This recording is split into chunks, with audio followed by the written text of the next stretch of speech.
우리 1, 2 여전도의 귀한 찬송을 받아 주옵소서. 주 예수보다 더 귀한 것이 없다는 신앙의 고백, 찬송의 고백처럼 평생 주님을 사랑하고 주님을 의지하며 주님의 몸된 교회를 기쁨으로 섬기는 우리 모든 회원들, 그래서 하나님이 주시는 풍성한 은혜와 복을 받아 날마다 감사함 가운데 살아가는 우리 회원들 다 될 수 있도록 주장하여 주옵소서. 이 새벽에 주의 말씀을 듣고자 합니다. 성령 하나님께서 밝히 조명하여 주셔서 주의 말씀의 뜻을 잘 깨닫고 순종하여 하나님께 영광 돌리는 모든 주의 백성 되도록 말씀의 풍성한 은혜 내리워 주시옵소서. 감사하오며 예수님의 이름으로 기도드리옵나이다. 아멘. 우리는 구약 성경이 증언하는 예수님의 십자가라는 주제를 가지고 특별 새벽 기도회를 진행하고 있습니다. 어제 새벽에 말씀드린 대로 이 예수님의 십자가 사건은 사실 구약 성경에는 나오지 않습니다. 하지만 구약 성경 안에 예수님의 십자가 사건의 뿌리가 뻗어 있어요. 뿌리가 뻗어 있습니다. 예수님의 십자가 사건을 온전히 우리가 이해하기 위해서 반드시 구약 성경 안에 있는 그 뿌리를 우리가 찾아보아야 합니다. 그럴 때 예수님의 십자가 사건이 가진 깊은 의미를 깨닫게 되고 그것이 주는 풍성한 은혜를 우리가 받아 누릴 수가 있습니다. 우리는 어제 새벽에 창세기 3장 15절 말씀을 통해서 예수님의 십자가 죽음은 마귀를 멸하는 승리의 사건이다라는 것을 살펴보았습니다. 여자의 후손으로 오신 예수님께서 십자가 죽음과 부활을 통해서 마귀의 가장 강력한 무기인 이 죽음을 무력화시켰어요. 그 결과 예수님은 십자가로 마귀의 머리를 부숴버리는 결정적인 승리를 거두셨습니다. 예수님의 십자가 죽음은 결코 패배가 아니에요. 예수님이 십자가에서 죽었으니까 죽음은 패배인데 예수님께서 패배하신 것인가? 결코 그렇지 않아요. 오히려 마귀를 멸하는 결정적인 승리, 그것이 예수님의 십자가 죽음입니다. 그러므로 마귀는 예수님을 믿는 우리를 이길 수가 없습니다. 마귀는 우리를 이길 수가 없어요. 마귀가 아무리 발악을 해도 십자가를 붙들고 있는 우리를 이길 수가 없습니다. 그렇게 우리는 패잔병처럼 이 세상을 살아서는 안 됩니다. 승리하신 그리스도와 함께 승리한 군사처럼 우리는 힘있게 담대하게 이 땅을 살아가야 하는 것입니다. 우리를 공격하는 마귀와 세상의 모든 공격에 위축되지 말고 이 승리한 군사답게 씩씩하게 맞서 싸워야 하는 것입니다. 그럴 때 예수님의 십자가 승리가 우리 모두의 승리가 될 것입니다. 이처럼 구약 성경은 예수님의 십자가 죽음이 마귀에 대한 이 궁극적인 승리라고 우리에게 증언하고 있습니다. 자, 오늘은 예수님의 십자가에 대한 이 구약 성경의 또 다른 증언을 우리가 이제 살펴보고자 합니다. 이 구약 성경은 예수님의 십자가 죽음이 우리의 모든 죄를 씻는 유월절 어린 양의 죽음이라고 그렇게 증언하고 있습니다. 우리가 요한복음 1장에 보면요, 어느 날 예수님께서 세례자 요한에게 오시는 그 장면이 나옵니다. 이때 자기에게 오는 예수님을 보면서 세례자 요한이 이렇게 말을 해요. 요한복음 1장 29절 말씀입니다. 우리 이 말씀 같이 한번 읽어봅니다. 시작. 이튿날 요한이 예수께서 자기에게 나아오심을 보고 이르되 보라, 세상 죄를 지고 가는 하나님의 어린 양이로다. 세례자 요한은 자기에게 오는 예수님을 보면서 세상 죄를 지고 가는 하나님의 어린 양이다. 세상 죄를 지고 가는 하나님의 어린 양이다. 이렇게 말하였습니다. 그런데 세례자 요한은 예수님을 왜 하필이면 어린 양이라고 했을까요? 왜 어린 양이라고 했을까요? 많은 사람이 세상 죄를 지고 간다라는 이 말에서 이제 힌트를 얻습니다. 그래서 구약 성경에 보면 사람이 죄를 용서받기 위해서 제사를 드려야 됐어요. 이때 드렸던 제물 중에 양이 있습니다. 죄를 사함받기 위해서 드렸던 제사 제물이 필요한데 그 제물 중에 하나가 양이었어요. 양을 제물로 바침으로 죄 사함을 받았습니다. 세례자 요한은 예수님께서 우리의 죄를 대신 짊어지실 분임을 알았기 때문에 제물로 바쳐지는 양으로 비유를 한 것이죠. 이것은 분명 그럴듯한 해석입니다. 실제로 많은 학자들이 이렇게 주장을 해요. 하지만 만약 죄를 위한 제물로만 생각을 했다면 굳이 어린 양이라고만 말할 필요가 없습니다. 굳이 어린 양이라고 말할 필요가 없어요. 왜냐하면 죄를 씻는 제사, 속죄 제사를 위해서는 어린 양은 물론이고 소나 또 송아지, 염소도 함께 드렸기 때문입니다. 예수님을 죄를 위한 제물로만 그렇게 생각을 했다면 하나님의 어린 양이라고 말할 뿐만 아니라 하나님의 송아지, 하나님의 염소, 이것도 다 가능하다는 거예요. 우리가 이제 이게 굉장히 생소한 말이니까 좀 어색하게 들리겠지만 본질적으로 똑같은 거예요. 왜냐하면 속죄를 위해서 송아지도 드렸고 소도 드렸고 염소도 드렸기 때문에 하나님의 어린 양이라고만 말할 필요가 없는 것이죠. 하나님의 소라든지 송아지라든지 염소다, 하나님의 염소다, 이렇게까지 말할 수가 있는 거예요. 하지만 세례자 요한은 예수님을 가리켜 하나님의 어린 양이다, 하나님의 어린 양이라고 말을 했습니다. 이것은 단순히 예수님을 죄를 씻는 제물로만 생각한 것이 아님을 알 수가 있습니다. 자, 그렇다면 세례자 요한은 예수님을 왜 하나님의 어린 양이라 불렀을까? 이스라엘 백성에게 어린 양 하면 그들이 이스라엘 백성이라면, 유대인이라면 어린 양 하면 그들 머릿속에 번뜩이는 중요한 절기가 있어요. 어린 양과 연결되는 중요한 절기, 그들이 지키는 절기가 있습니다. 바로 유월절이에요. 유월절. 오늘 우리가 함께 읽은 이 출애굽기 12장은 이 유월절에 관한 내용을 담고 있습니다. 유월절은 출애굽 사건과 관련이 있는 절기예요. 하나님께서 애굽에서 종살이하던 이스라엘 백성을 구원해 주셨습니다. 이때 하나님께서 애굽에 10가지 재앙을 내려서 애굽 왕의 항복을 받아내시죠. 근데 이 10가지 재앙 중 마지막 10번째 재앙은 이 애굽에서 태어난 모든 사람과 모든 짐승의 첫째를 죽이는 아주 끔찍한 재앙이었습니다. 이 10번째 재앙은 그냥 모든 집의 첫째, 그것이 사람일 뿐만 아니라 짐승 또한 마찬가지로 첫째를 다 죽이는 재앙, 아주 끔찍한 재앙을 하나님이 내리셨어요.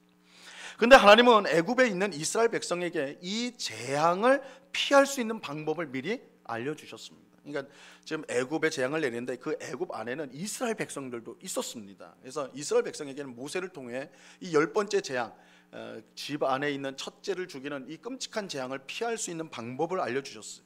그 방법은 어린 양을 잡아서 그 피를 집 문 좌우 문설주와 임방, 이 문설주는 문의 옆을 말하는 거고 임방은 위아래를 말하는 거예요. 그러니까 문 사방에다가 어린 양의 피를 그곳에 다 바르는 거예요. 문 주위를 바르는 것입니다. 그렇게 어린 양의 피를 발라두면 첫째를 죽이도록 보냄을 받은 하나님의 천사, 심판하는 천사가 그 어린 양의 피를 보고 그 집을 넘어가게 되는 거예요. 그 집에 들어가서 첫째를 죽이는 것이 아니라 어린 양의 피를 보고, 그 문에 발라진 어린 양의 피를 보고 그 집은 넘어가 버리는 거예요. 넘어가요. 그래서 천사가 집을 넘어갔다 해서 유월절이라 불리는 거예요. 이 유월이라는 말은 넘어간다라는 뜻이에요. 넘어간다. 자, 오늘 본문 13절 말씀을 보시기 바랍니다. 오늘 본문 13절 같이 읽어봅니다. 시작. 내가 애굽 땅을 칠 때에 그 피가 너희가 사는 집에 있어서 너희를 위하여 표적이 될지라. 내가 피를 볼 때에 너희를 넘어가리니 재앙이 너희에게 내려 멸하지 아니하리라. 하나님께서 보내신 천사, 심판을 대행하는 천사가 어린 양의 피를 보고 그 집을 넘어가게 되어서 그 집안에 있는 모든 사람은 심판에 받지 않는 거예요.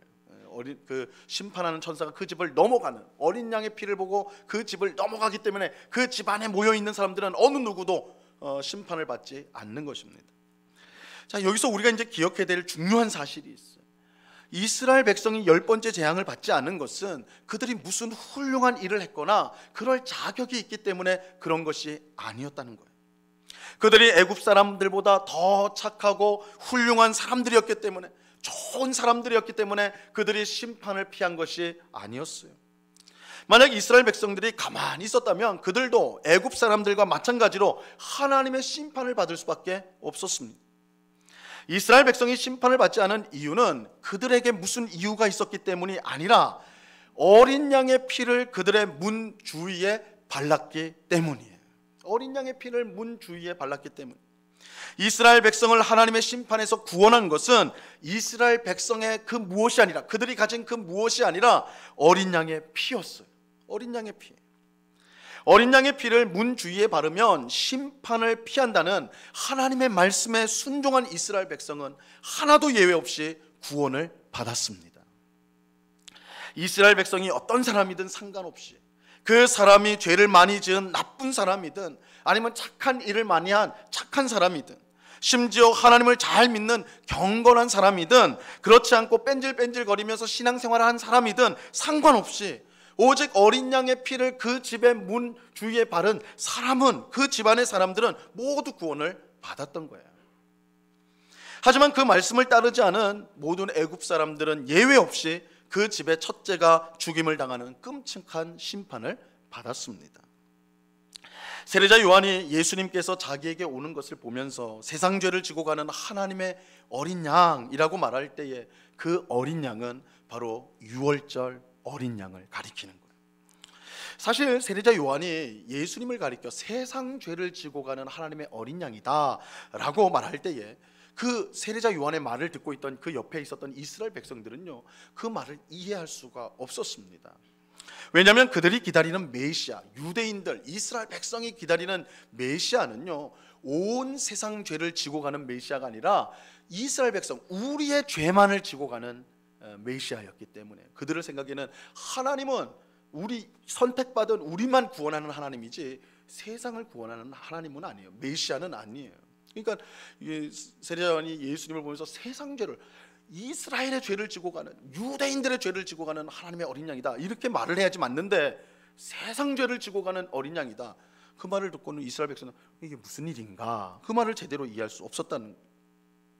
하지만 세례자 요한은 예수님이 이스라엘 백성의 죄를 지고 가는 어린 양이 아니라 세상의 죄, 즉 모든 세상 사람들의 죄를 지고 가는 하나님의 어린 양이라고 분명히 말을 하고 있어요. 유월절 어린 양은 이스라엘 백성만을 위한 것이 아닙니다.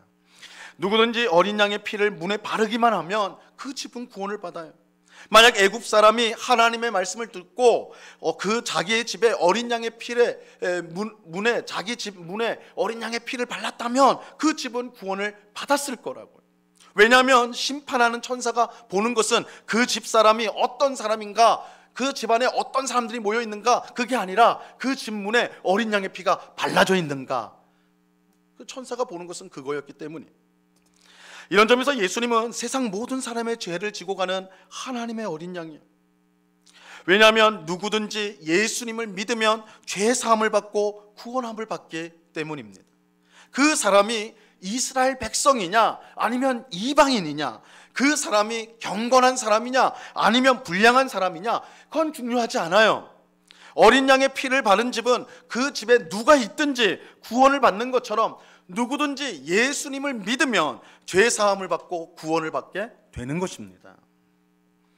그런데 예수님이 이와 같은 유월절 어린 양이라고 말을 한 것은 이 세례자 요한뿐만 아닙니다.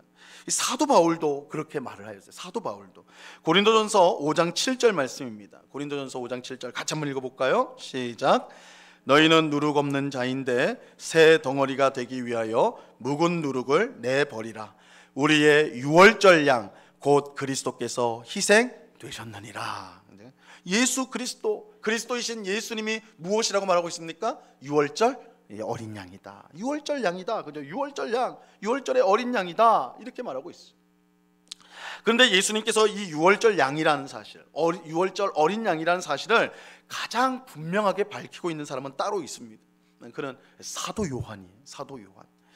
사도 요한이 쓴 요한복음은 예수님께서 십자가형을 선고받고 죽은 날이 유월절 준비일이라고 밝히고 있습니다. 요한복음 19장 14절 말씀입니다. 우리 이 말씀도 같이 한번 읽어볼게요. 시작. 이날은 유월절의 준비일이요 때는 제6시라. 빌라도가 유대인들에게 이르되 보라 너희 왕이로다. 이 사도 요한에 따르면, 이 요한복음은 사도 요한이 기록을 한 거니까, 성령의 영감을 받아서 기록한 거니까, 요한에 따르면 예수님은 유월절 준비일에 사형 선고를 받고 그날에 십자가에서 죽게 됩니다. 그런데 이 유월절 준비일은 유월절 양을 유월절을 위해서 어린 양을 잡는 날이에요. 유월절 준비일은 유월절 어린 양을 잡는 날입니다. 즉 사도 요한은 예수님의 십자가 죽음이 유월절 어린 양을 잡는 날에 이루어졌다는 것을 분명하게 보여주고 있는 거예요. 유월절 어린 양을 잡는 유월절 준비일에 예수님께서 사형 선고를 받으시고 죽었다. 예수님이 유월절 어린 양이다. 사도 요한은 그것을 말하고 싶어요. 물론 이 유월절 준비일, 이 19장 14절에 나오는 유월절 준비일이 정확히 언제인가를 두고는 이 신학자들 간에 논쟁이 있는 건 사실이에요. 왜냐하면 마태, 마가, 누가 복음하고 이 요한 복음이 이 부분에 좀 차이가 있어요. 그래서 이 논쟁이 되고 있는, 분명히 좀 문제가 있는, 좀 이해하기가 어려운 부분이지만, 다만 많은 신학자가 주장하듯이 사도 요한은 분명하게 예수님의 십자가 죽음이 유월절 어린 양을 잡는 것과 연결되어 있다는 것을 강조하고 있다는 거예요. 사도 요한은 누구보다도 예수님이 어린 양이라고 할 때 그 어린 양은 유월절 어린 양이다. 이것을 요한복음 통해서 증거하고 있다는 것입니다. 여러분, 예수님은 유월절 어린 양이에요. 이것이 구약 성경이 증언하는 예수님의 십자가 사건의 의미입니다. 중요한 사실은 유월절 어린 양의 피를 문에 바른 사람은 모두 구원을 받았듯이 예수님을 믿는 사람, 유월절 어린 양이신 예수님을 믿는 사람은 누구나 죄 사함을 받고 구원을 받는다는 것입니다. 우리가 착하게 살아서 죄 사함을 받는 것이 아닙니다. 회개를 많이 해서 우리가 죄 사함을 받는 게 아니에요. 우리가 교회를 열심히 다녀서 구원을 받는 것이 아닙니다. 유월절 어린 양이신 예수님을 우리가 믿음으로 우리의 모든 죄가 씻어지고 구원을 받게 되는 것입니다. 여러분, 우리 힘으로는요 죄를 씻을 수가 없어요. 여러분, 우리가 아무리 착한 일을 많이 하고 선한 공로를 많이 쌓는다고 해도 그것이 우리가 지은 죄를 씻는 것일 수는 없어요. 씻을 수 없어요. 또 우리가 죄를 이길 수 없습니다. 우리에겐 그럴 능력이 없어요. 유월절 어린 양이신 예수님의 은혜만이 우리를 죄에서 자유롭게 만드는 것입니다. 예수님의 피가 우리의 마음에 뿌려져야 돼요. 예수님의 피가 우리 삶에 뿌려져야 됩니다. 그럴 때에 죄 사함을 받고 하나님의 심판에서 우리는 구원을 받을 수가 있는 것입니다. 여러분, 우리의 죄가 아무리 크고 흉악하다 할지라도 유월절 어린 양이신 예수님의 피는 얼마든지 그 죄를 씻을 수가 있습니다. 하나님의 진노와 심판이 아무리 크다 하여도 예수님의 보혈을 의지하는 우리를 모두 넘어가게 되는 것입니다. 우리에게 유월절 어린 양이신 예수님의 보혈이 우리에게 묻혀져 있다면 하나님의 심판은 우리를 넘어가게 되어 있어요. 우리가 그럴 만한 자격 있는 사람이기 때문이 아니라 오직 예수님의 보혈 때문에 하나님의 심판이 넘어가게 되어 있는 것입니다. 오직 예수님의 피만이 우리의 죄를 씻는 능력이 있는 것입니다. 이 새벽에 유월절 어린 양이신 예수님의 피로 우리의 죄를 깨끗이 씻어 주시기를 그렇게 간절히 간구하는 우리 모두가 될 수 있기를 바랍니다. 우리가 끊을 수 없는 더러운 죄에서 자유하게 해달라고 간구하는 우리 모두가 될 수 있기를 바랍니다. 하나님이 기뻐하시는 거룩한 삶을 살게 해달라고, 우리 힘으로 할 수 없지만 그러나 보혈의 능력이 우리 가운데 임할 때에 우리가 거룩한 삶을 살 수 있사오니 거룩한 삶을 살게 해달라고 기도하는 우리가 될 수 있기를 바랍니다. 유월절 어린 양이신 예수님의 보혈을 의지하는 사람마다 이 귀한 은혜를 받을 줄로 믿습니다. 예수님의 보혈의 은혜가 오늘 이 새벽에 기도하는 우리 모두에게, 우리 모두의 삶 가운데 충만히 넘치기를 우리 주님의 이름으로 간절히 축원합니다. 기도하겠습니다. 하나님 아버지, 감사합니다. 유월절 어린 양의 피를 집 문 주위에 바를 때에 그 집안에 어떤 사람이 있던 간에 하나님의 심판이 그 집을 넘어가 구원을 받게 됩니다. 주님, 우리가 참으로 주님 앞에 아무것도 내세울 수 없는, 멸망받아 마땅하고 심판받아 마땅하고 벌받아 마땅해야 되는 저희들이지만 우리가 예수 그리스도의 보혈을 의지할 때에 우리의 모든 죄가 씻어지고 구원을 받는 줄로 믿습니다. 주님, 우리가 의지하고 바라봐야 될 것이 오직 유월절 어린 양이신 예수 그리스도의 보혈인 줄로 알고 오늘도 보혈의 공로를 힘입어서 죄 사함을 받고 거룩한 삶을 살며 구원을 이루어가는 복된 성도의 삶을 살아갈 수 있도록 도와 주시옵소서. 주님, 우리의 발목을 잡고 있는 흉악한 죄악이 있다 할지라도 예수 그리스도의 보혈이 뿌려질 때 그 모든 죄가 사함을 받는 줄로 믿습니다. 아버지 하나님, 이 새벽에 모든 죄의 묶음들이 풀려지게 하옵시고 자유하게 되어져서 정말 주 안에서 죄에서 자유함으로 기쁨과 감사함 가운데 살아가는 우리 모두가 되도록 은혜를 내리워 주시옵소서. 감사하며 예수 그리스도 이름으로 기도드리옵나이다. 아멘. 우리